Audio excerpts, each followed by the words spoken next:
You ever wonder how people with two totally different personalities end up working well together? Well, if you think about it, the different traits of each person counteract one another, and ultimately, great things happen. Well, at a molecular level, there are substances that do the exact same thing, and this union between two different things is the foundation to some pretty cool chemistry that we will be discussing today. So make sure your hair and your outfit's nice and straight, that your breath don't stink, because we're about to learn about what I like to call the love language of chemistry.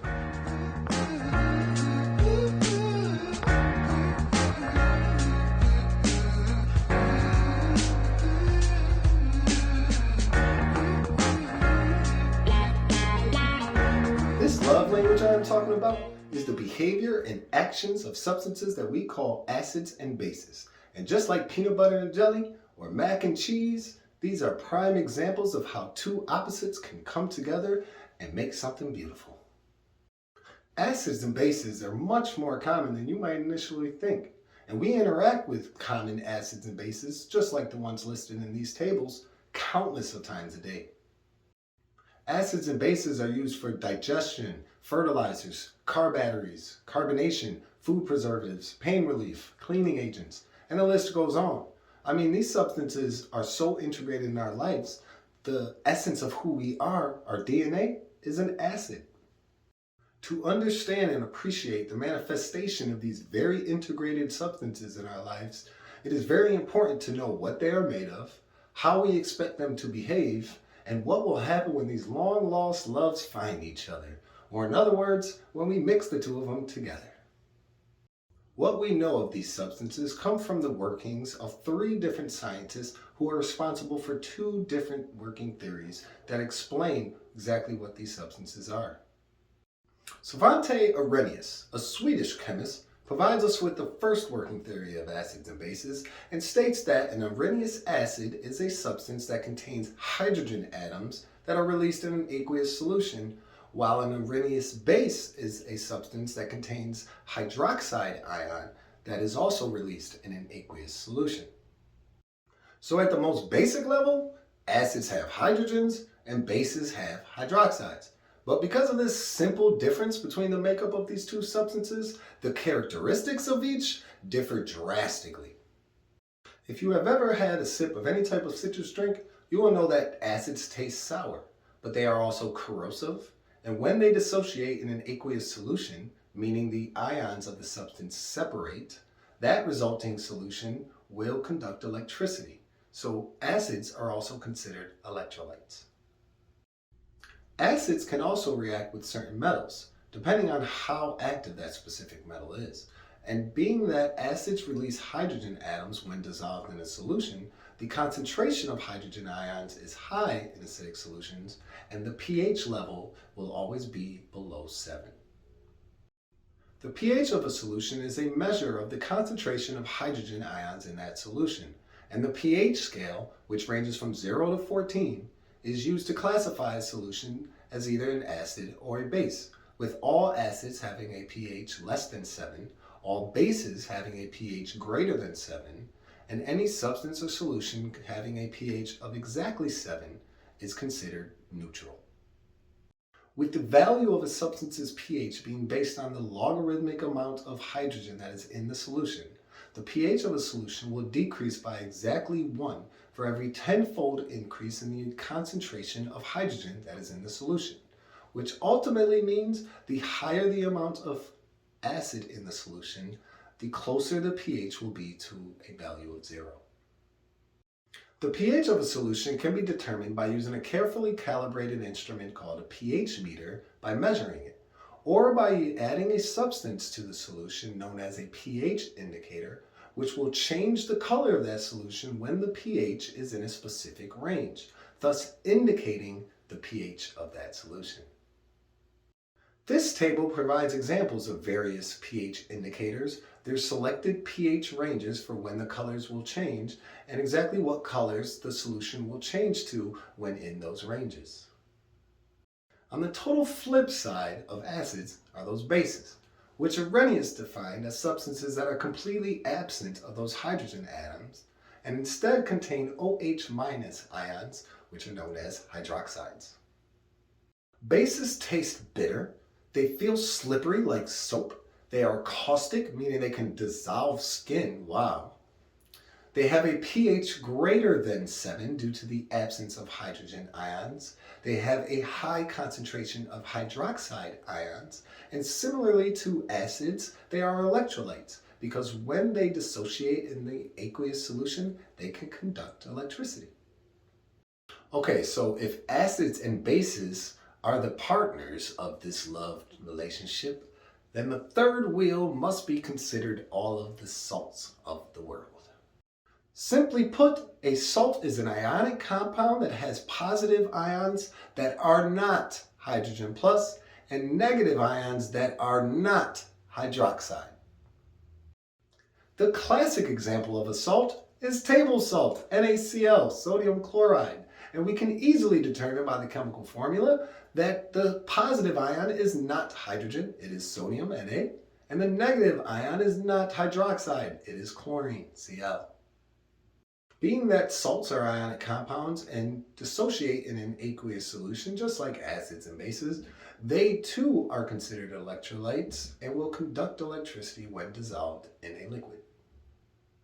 So even though these three different substances have completely different characteristics and personalities that I like to think of, the one trait that brings this love triangle together is the fact that they are all electrolytes and when dissolved in water will conduct electricity. A lot of what we know about the characteristics and behavior of acids and bases is based on what these substances do when they are dissolved in water and their ions break loose and start interacting with the water molecules that are present. As we said, when an acid or base is dissolved in water and the ions break apart, it is known as the dissociation of that substance in an aqueous solution. And this is where our second theory and the other two scientists come into play. The Bronsted-Lowry theory adds to Arrhenius' theory by considering the behavior of these substances when they are dissolved. And a nice little saying to help you remember it is that these substances are bad. Meaning that bases accept hydrogen ions and acids donate hydrogen ions. And that's just bad. When acids dissociate in an aqueous solution, they donate their hydrogen ions. And when this happens, the negative areas of the surrounding water molecules will grab onto this positive hydrogen ion, forming what we call a hydronium ion, which has a formula H3O with a +1 charge. And in actuality, the hydrogen ions that are released by acids are way too reactive to measure. So instead, we use the hydronium ion as the substance that is measured for the pH of a solution. Thinking back to our initial question of the video, how do people with two different personalities work well together?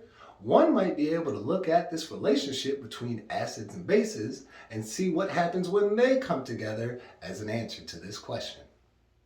When these two substances go on a date, or in other words, an acid is mixed with a base, a neutralized solution is created. And that to me is the perfect example of love. When a substance containing a hydrogen atom, aka an acid, is mixed with a substance that contains a hydroxide, aka a base, this solution magically turns into water and salt. Wait, what? So you mean to tell me when I take a corrosive acid that has a low pH and a caustic base that has a high pH, both that are hazardous to my health, and mix them together, I create a solution of water and salt, which is something that I can literally drink? Yeah, that's exactly it, y'all. And sorry, it's not magic. It is a chemical reaction known as a neutralization reaction. Because guess what? You're neutralizing it. During a neutralization reaction, the hydrogen ion from the acid combines with the hydroxide ion from the base to produce the water molecule, H2O. And the anion and cation from the acid and base come together to form the salt, thus turning the substances into a neutral solution. A practical use of this harmonious union between an acid and a base is to use the known volume and concentration of either the acid or base to determine the unknown concentration of the other one once the two are mixed together and the neutralization reaction is complete. This laboratory technique, known as a titration, uses specialized glassware called a burette to control the mixing of the two solutions and a pH indicator to change the color of the solution once the neutralization has been completed. Once the volume needed to complete the reaction is determined, you can calculate the concentration of the unknown substance using this titration formula and the known values of the substances like you see here. No matter what acid and base is brought together, the alliance between these two completely different substances will always produce a product that is united, bountiful, and distinguished. Or in other words, it'll always make a water and a salt. And that to me is the definition of love, y'all. Now that you know the love language of chemistry and all about this love triangle between acids, bases, and salts, try out these delightful Valentine's gifts from yours truly.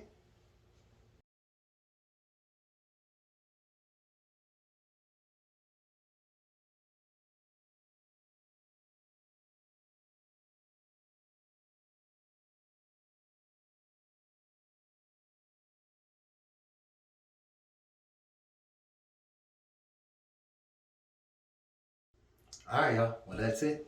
And being that we've embraced the meaning of love in this video, I'd like to send you off a little serenade so I can show you just how much I appreciate your presence here today. And I think you know the words. Woo! Listen, when I tell you you matter, you matter. When I tell you matter, you matter. When I tell you matter, you matter. Cause everything you is matter. So what's the matter, baby? What's the matter, baby?